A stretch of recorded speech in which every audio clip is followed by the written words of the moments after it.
Greetings, everyone. Thank you so much for tuning into the show that shares everything with you that should be done before saying I do. This is Before I Do live on the Couples Academy Network. My name is Walter Jennings. My name is Charmaine Jennings, and this show is intended to be interactive.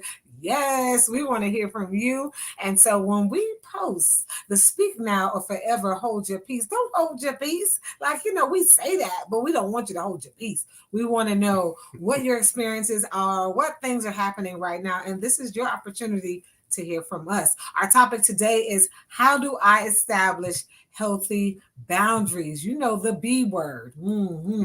Yeah, the dangerous B word. And so to some it's dangerous, but it is a necessary thing. It's a part of life, and it can help make our relationships better. Absolutely. Very important topic, especially in the world of dating and relationships, which is our responsibility, is to help you facilitate conversations in dating and relationships. And boundaries are a very important part of that. And so we want to go into it with all of the myriad of topics and themes that we've discussed. This is probably one of the most important as it relates to this whole idea of, first of all, what are boundaries? And so getting into that, boundaries are limits or restrictions that mark or indicate a specific area. So we're talking about just the general definition. It is used to identify where one thing ends and another begins. And so it is intended to provide clarity, order, and protection. So this is to provide designation as far as with area, or when we talk about relationships, principles and practices or values and how those things are administered. Absolutely. I'm about to say a couple of R words right now. Okay. When we talk about boundaries, these are things that we would put in that bracket of what does RESPECT look, feel, and sound like for you, right? It's about what does respect mean, because we absolutely know when the non-example shows up. We know when we feel disrespected, right? And disrespect is nothing but a sign that your boundaries have been breached. And so boundaries, they're generated when they're done safe in a relationship. It allows the relationship to be safe. Your privacy is respected. You're more likely to feel heard. And and to just make sure your rights are, again, there's respect for them, there's acknowledgement, and what are the rules, right? What are the rules that you govern yourself by? Because boundaries are nothing really but the rules of engagement. If I want to engage with you, these are the rules that you have. And something may be as simple as, let's be honest, you have that person who, in this country, Americans, we tend to have a certain amount of, what we deem to be comfortable for personal space, right? And so when you can tell when a person, but everybody's personal space range is different, but you can tell when you're uncomfortable when somebody steps inside that range of your personal space, and it's like, you're uncomfortable and you just don't like it. So there is a poem. Robert Frost is one of my favorite poets and writers, and he has a poem called The Mending Wall. And there's a very popular line from that poem that says, good fences make good neighbors. And the premise of that is, when we understand where the boundaries are, when I know exactly where those lines of demarcation are, what belongs to you, what belongs to me, that allows us to operate in a way so that we can be respectful and mindful of one another's culture. And so it's the same thing. You can go ahead and ring the bell. I had to get absolutely, yeah. Because it wasn't in my reach. So. Absolutely. So again, when we talk about boundaries, again, this takes its hint from, even as when we talk about houses and property and land and country and things of those and of that nature, we see those things depicted, for example, on a map, and that is a snapshot and a microcosm of ideally how we want to conduct ourselves within our relationship as we're getting to know one another. And so, it's no longer really about, others' needs, when we talk about boundaries, right? And so really, it goes back to what are the types of boundaries that we need to set. And so a lot of times there's verbal, there's emotional, there's physical boundaries that are often breached. And unfortunately, sometimes it's only when people violate our boundaries that we realize we actually have them. And so we really try to work with our clients to make sure we are intentional, and that you, before getting into a relationship, before people continue to breach your boundaries, to fully audit, man, what do I deem to be respectful? What are the rules of engagement for me? How do I, and then write those things out, list them, so that way you can almost go into your relationships helping other individuals know, again, how to engage you in a way that you deem respectful, so that the relationship can be healthy, productive, and effective. And you made a really important point, which is and I hope you all caught it, that often boundaries are created out of violations, right? And we want to be careful of that, because usually we don't understand where we need to create our boundaries until someone has crossed a line that they did not even know existed. So we're holding them accountable for something that we weren't even aware of when it comes to enforcing it. So it's very important that we take accountability of what are your values, what are your principles, what are the things that you stand for and believe in, and utilizing those things to inform the creation of your boundaries. Now, some of the benefits of boundaries is that they allow you to really take part of having that self-care and that self-respect. We hear self-care very as a part of this regular vernacular, right, of people needing to practice self-care. And all of those things are based on personal leadership. We are all leaders in our own way. And how do we govern ourselves? How do we administer our autonomy? And so the way that we enforce and set our boundaries is a very important part of that. Absolutely. You know, there is a national statement, you know, when it comes to this topic, and it pretty much says your boundaries are for you to create, to build, to manage, and to sustain. And so, again, I think, you know, I ran into this earlier on in my 20s. I'm just going to put it out there. I was one of those people that acts of service is a part of my love language. And so when people would ask me if I would help them do something, that was my way of showing you I care about you, is to do that very thing, to help you accomplish something that I felt like that was the way I cared for people and loved on them. And interestingly enough, sometimes, you know, people kept coming and people kept coming and people kept coming. And next thing I know, I don't have time for myself. You know, I'm neglecting some of the people close to me in my life.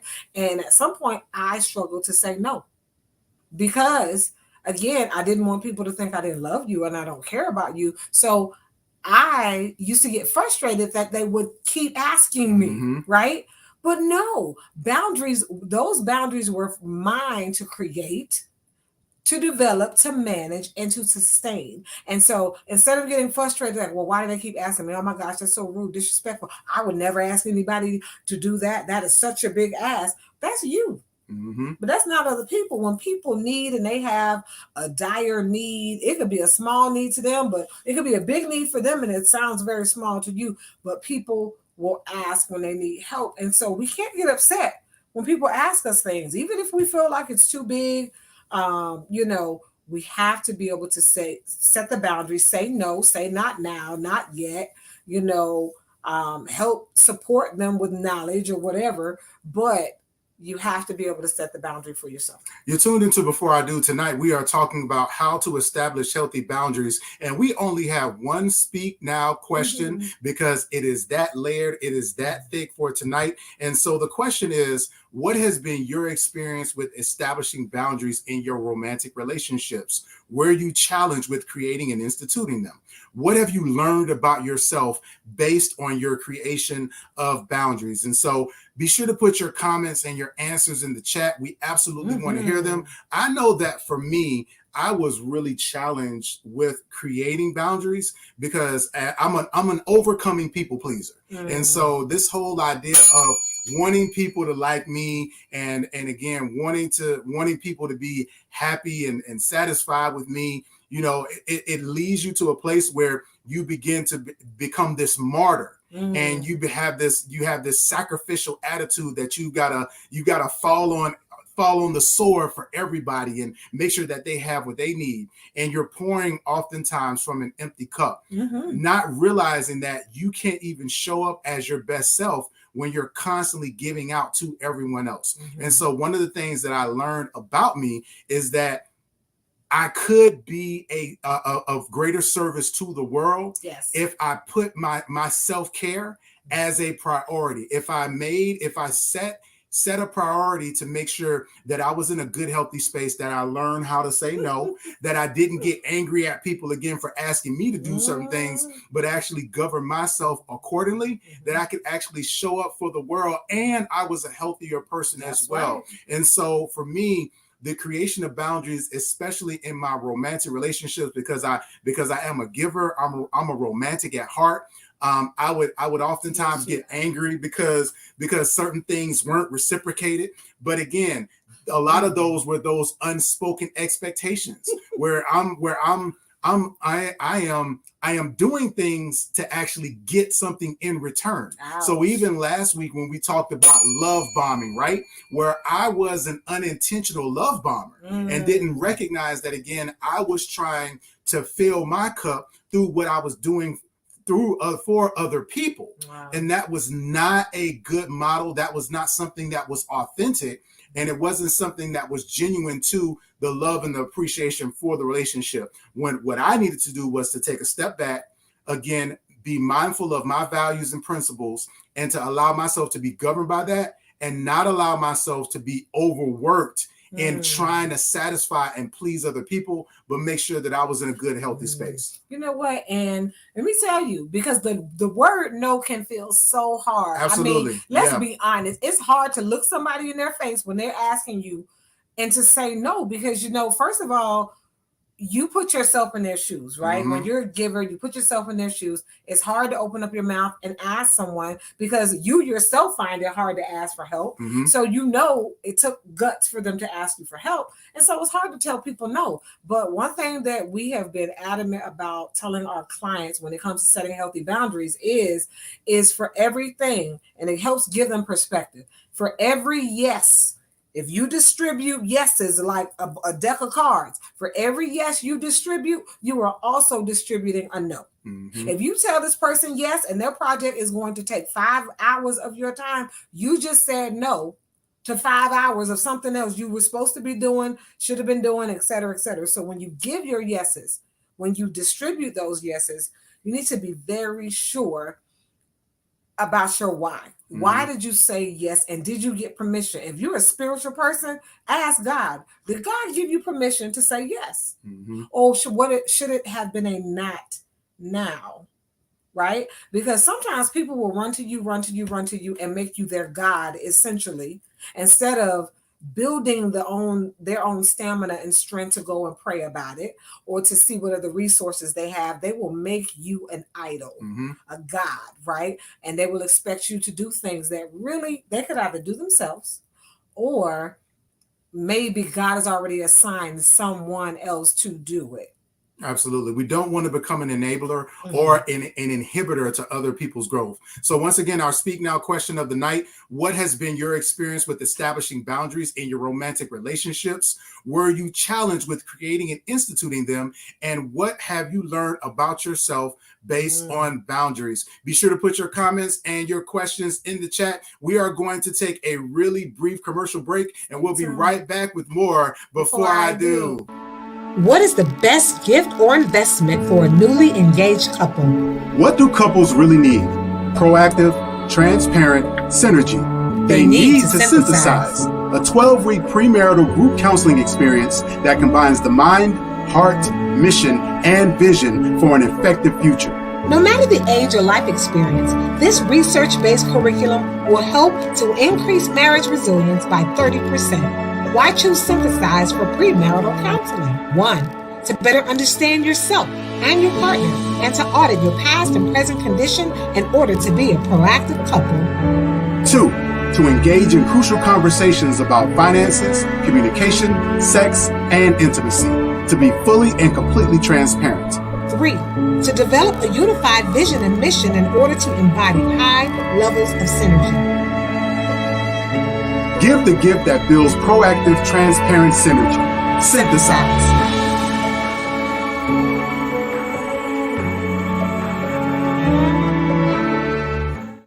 Tuned in to Before I Do, and that is the promotional commercial for Synthesize, which is a program that we are so excited about spearheading. And again, the first night starts on Thursday, June the 3rd. So be sure to check us out. I'm sorry, Thursday, June 1st. Mm-hmm. So if you're interested, if you are engaged, or if you know someone that is engaged to be married, be sure to put them in contact with us. We'll love to get them enrolled in Synthesize. You're tuned into Before I Do. And tonight, again, we are talking about establishing healthy boundaries. Absolutely. And before the break, we asked you, what did you learn about yourself when it comes to establishing boundaries? How easy, how hard was it? What has been your experience in your romantic relationships with setting boundaries? Maybe it's the physical boundaries, maybe it's the emotional boundaries, but were you challenged to create them? So maybe it was a challenge to just even develop them. And then what did you learn about yourself? Right? I learned a lot about myself, and it's hard for me face to face to tell somebody no. I've become better at it. Yes, you. Definitely. I can throw the bell. Yes, you have. I used to have a hard time saying no, or not right now, or not yet. But oh yeah, I've exercised that muscle now, because I realize that, every yes I say, I'm saying no to something else. Mm-hmm. So some of you all out there, you got a lot of different things you want to do. But okay, I want to get back on track. So let's go ahead and talk about how to establish healthy emotional boundaries. Mm-hmm. Now, our emotions are a very powerful chemical reaction that we have in our bodies, right? And so step one, the first thing to establish emotional boundaries is to identify where you are lacking emotional boundaries. Mm-hmm. So the first thing, let's be honest, okay? It is with a specific friend or a family member or a colleague, or, or all of the above, is when you think about this, where do you lack it? Is it about the person? Maybe I don't have any boundaries when it comes to my friends, right? Or maybe it's my colleagues or coworkers, right? Is there a tendency to become more invested in people who are struggling with a specific issue that you have, or that you have, that maybe you experienced in the past? So maybe that's where, you struggle to have those boundaries, because you empathize with what other people are going through, right? Or other questions that you can ask yourself is, what is the emotional trigger underneath the behavior? Yeah, part of what's important, right, is that that you are struggling with emotional boundaries with a person when they can trigger a certain emotion in you. Oh yeah. Where it's almost like instantaneous. They are the puppeteer. Exactly. Where you're on their string in some type of way. And to be clear, it's not always anger. It's not always sadness. It is, again, any emotion where you feel like this particular person can trigger something inside of me. It is a clear sign that you have not established an emotional boundary with that person or in that situation. And best believe that if you do not, it will absolutely continue to happen. So step number 2 is to identify what is blocking you from detaching. So normally, again, if you have this connection, if this person has this emotional influence in and on you, there is something that is keeping you connected there. Sometimes it's tied to guilt. Sometimes it is tied to misunderstanding. Sometimes it can be tied to just the loyalty to the person because of something that they may have done. And so there's this feeling of feeling stuck. And maybe, as Charmaine mentioned, you signed up and you've made a commitment that you didn't necessarily think through all of everything that it would encompass. And now you find yourself 6 or 7 months down the road. And now you're like, man, I did not realize it would be encompassing all of this. And so you really want to identify what is keeping you from being able to detach from this particular emotional connection. Absolutely. And then step 3, all right, you want to do everything you can to break those barriers, okay? So we can't change what we will not acknowledge, okay? So first we have to acknowledge that, wow, when this person comes around, I can go from happy to sad to frustrated to angry to anxious to stressed, and why is that? Why are they the puppeteer and I'm the puppet, right? So you want to do everything to break those barriers down. And what you do is you have to get it out. You have to extract what's actually happening. So don't try to go around them. You We use journaling a lot in our counseling sessions. Mm-hmm. You want to pretty much have intention setting. So prayer, you want to, you want to definitely have certain conversations with friends, book us for a session. I know I have to plug that in there, but often, you want to think about other ways on your own to really extract those emotional experiences, and so that you can have that sounding board. For us, we are artists, and so we believe in channeling what is that artistic or that creative thing that you were given, that it soothes you, it helps you, it helps you to have that healthy release. And we want to be clear at this step. You are going to disappoint some people.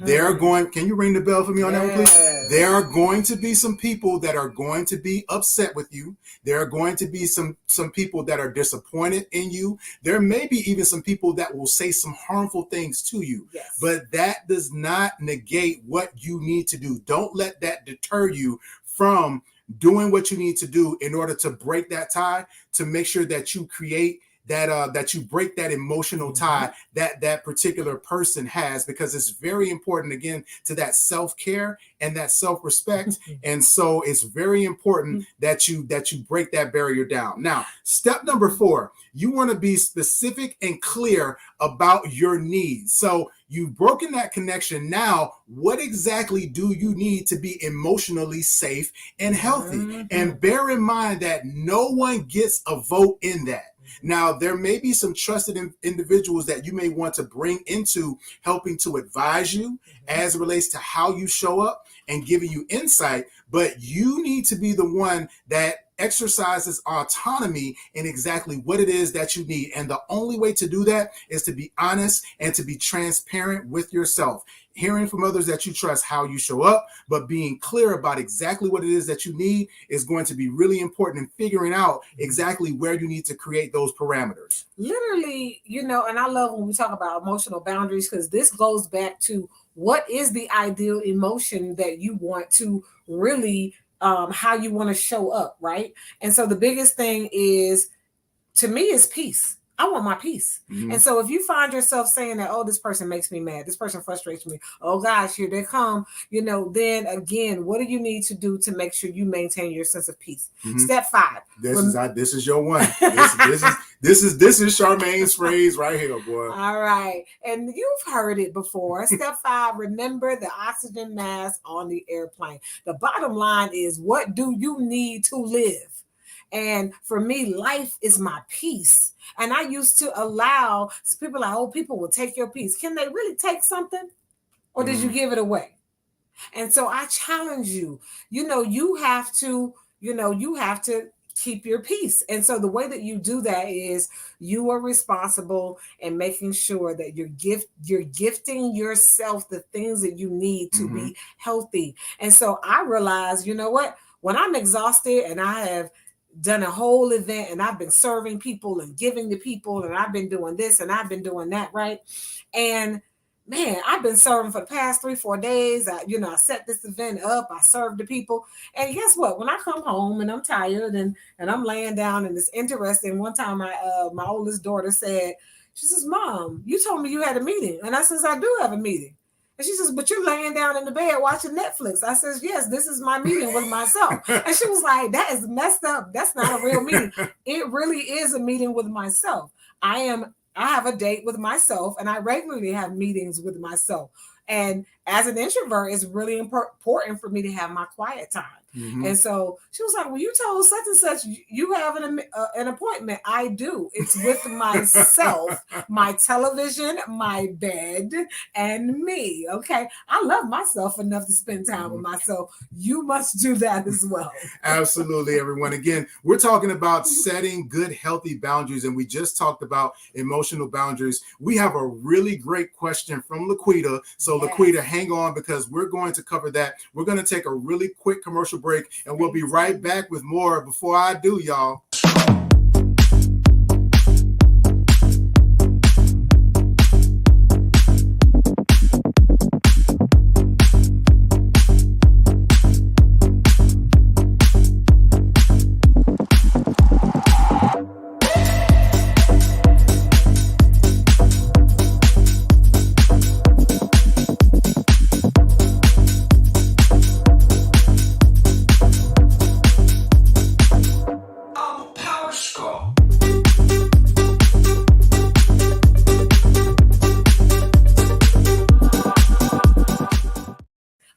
welcome back to Before I Do. And we are talking about how to establish healthy boundaries. We only got to emotional boundaries, right? That's a big one. That is a really big one, and it can be argued that it's probably one of the most important boundaries because of everything that flows from that. Yes. When you talk about, again, the intimacy of relationships on the romantic side, or even on the familial side, on the family side, on the platonic side, EQ and emotions can be such a influential driver in the way that we go about navigating the world. And so that is a really important one. And so, as I mentioned, Laquita has a really great question that we actually want to cover. Laquita says, I don't have boundaries and I am a big giver. Yes. And so I have to figure out how to establish those boundaries and understand myself and how I want to be treated when pouring love and care into someone. So that's a big one. And I'm going to tell you, Laquita, the biggest thing with that is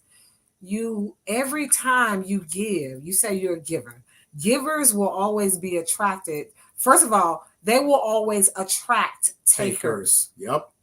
Takers, they can see you a mile away because you express literally your love out loud. When you say you give to others, you give them your time, your attention, your ear, your resources, things like that. And it's unfortunate that sometimes it is what you give that has become a drug. It has become the distraction from people being able to get to you. So they get to your provision before they ever get to the person, right? And so sometimes for you saying, you have to sometimes withhold your resources, not necessarily your ear, but even your ear. Sometimes you have to say, yep, nope, not today. That I'm going to give my ear to this, or I'm going to give it to this. So even your ears, those are gifts that you have to manage, right? Your time you have to manage. So you can establish what you give. Even a law firm, right? Even businesses decide how much a year they're going to give away to charity. You have to do the same thing. You are valuable. Your time is valuable. Your space is valuable. The resources that you have are valuable. And when, like Walter said, you can't pour from an empty well, right? And so if everyone's coming and they're taking, at some point, you are bankrupt, right? You don't have any more to give or to pour out. And you have taught people unconsciously that they can take and they can make a withdrawal from you and they don't have to make any deposits. Yeah, this reminds me of a scripture in the Bible, right? Where it talks about a city without walls. And when a city doesn't have walls, and we're talking obviously about ancient times where people can just run in, take what they want and just run out. And so when you don't have boundaries, what it also does is it depletes you from being able to fulfill your assignment. Because as you mentioned, you are a big giver and there's nothing wrong with being a giver. But when you have people who come in who are not necessarily supposed to take as much as they have taken, or to spend as much time as they were supposed to spend there, they're actually depleting your resources for other people that you actually were assigned to help. Now, the good thing about this too is that the answer to your challenge is within your question and what you wrote down, is that you have to understand yourself. So part of that is, as Charmaine mentioned, for every yes, you need to give 2 or 3 no's. That's how I had to help myself. For every yes, you have to give 2 or 3 no's. And so part of that, again, is understanding yourself, and you got to get used to it. Keep coming back. Absolutely. The people who keep coming back. Yeah. They ask. Yeah. You're like, at some point, you don't have nobody else. Like, why are you always coming to me, right? Yeah, and you also need to adopt a season of no. You have to adopt a season of no, because that's going to allow you to fill your cup. That's also going to allow you to fill your bank account and your resources and your services, right? Exactly. So there are certain times where you're going to enter into a season of no, because you want to actually build up so that you can actually be a greater servant to society. So again, understand, and I want to repeat this, when you decide to create these boundaries, people gonna get mad. Oh yeah. When you have shown yourself as being a big giver, when you've shown yourself as someone that is dependable, and you decide to establish those boundaries, people are not gonna like it. They're gonna talk about you. Yep. They're gonna make you feel bad. They're gonna try funny. to guilt trip you into getting what it is that they want to get from you. But it is very important that you understand that you are not doing what you're doing in order to operate in negative selfishness. You're doing what you're doing in order for you to be healthy and whole, so that you can actually be a better and stronger giver. And I'm going to tell you this, because the boundaries are not just this wall we build, right? But we are really teaching people how we expect to be treated. Mm-hmm. And I'm going to challenge you to write down, what is it that you need and that you want from other individuals who come into your space and who want to be in your life. And then hold yourself accountable for making sure that you institute what it takes to make them honor that. And what I'm saying is that instead of just giving and assuming that they're learning, sometimes we give and we assume they're learning how to give because we're modeling the behavior. They are not learning. We are only sometimes feeding their greed to take even more. We're sometimes teaching them how to be takers because they're not getting the lesson. They're not seeing that you're giving, and they're not being contagious, and they're giving as well. No, they're just growing more greedy and being a taker. And so for individuals in your life like that, what you have to do is that's where I started. For every yes I gave those individuals, I gave them 3 no's. Well, can you such and such yet? No, I'm sorry, I'm unavailable. Well, can you such and such and such? I probably won't be able to get to that for the next month. So I would either make them wait. And time, I know they didn't have the time to wait. Well, are you able to let me borrow some money? You know what? All of my money is already assigned to bills. So I probably won't even be able to help you out for another month or 2. By then, they would have found another resource and a source. And so learning, I would never let myself say yes right here on the spot. They're in my face.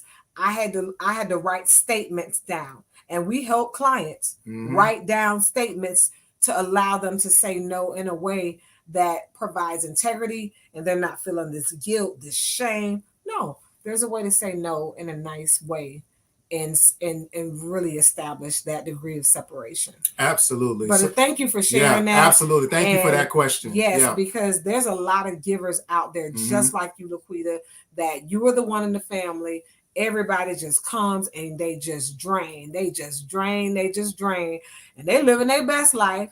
And at some point, you're like, at what point, when is anyone ever going to see me, to support me, to serve me? And a lot of times people don't even ask about you and how you doing. People won't put $20 in your hand. And so sometimes you just have to, slowly wean people off of that. And we do have, again, an obligation to help teach and train people, like you said, how to treat us, because teaching them how to treat us helps them to learn how to treat others. Yes. And also we have an obligation, again, to protect the gifts and the talents and the resources that God has given us. Absolutely. And so we have an obligation in that. And so listen, you all, we didn't even get a chance to get into physical boundaries, right? Because this was so good. And so we talked about, again, establishing healthy boundaries. We focused on emotional boundaries this week. Next week, be sure to tune in. We are going to focus on physical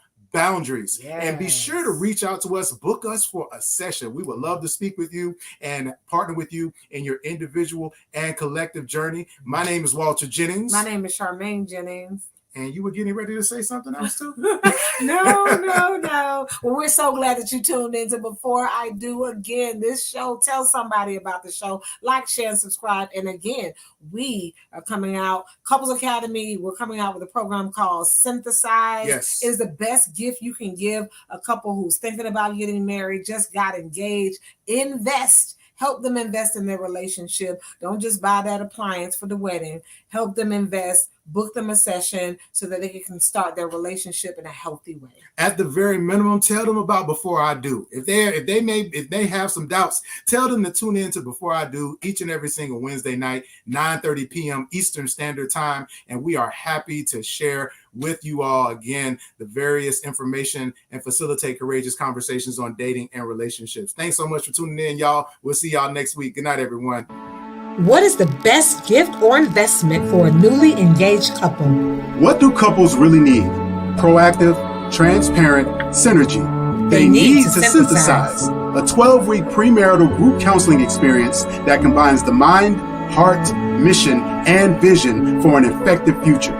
No matter the age or life experience, this research-based curriculum will help to increase marriage resilience by 30%. Why choose Synthesize for premarital counseling? 1, to better understand yourself and your partner and to audit your past and present condition in order to be a proactive couple. 2, to engage in crucial conversations about finances, communication, sex, and intimacy, to be fully and completely transparent. 3, to develop a unified vision and mission in order to embody high levels of synergy. Give the gift that builds proactive, transparent synergy. Synthesize.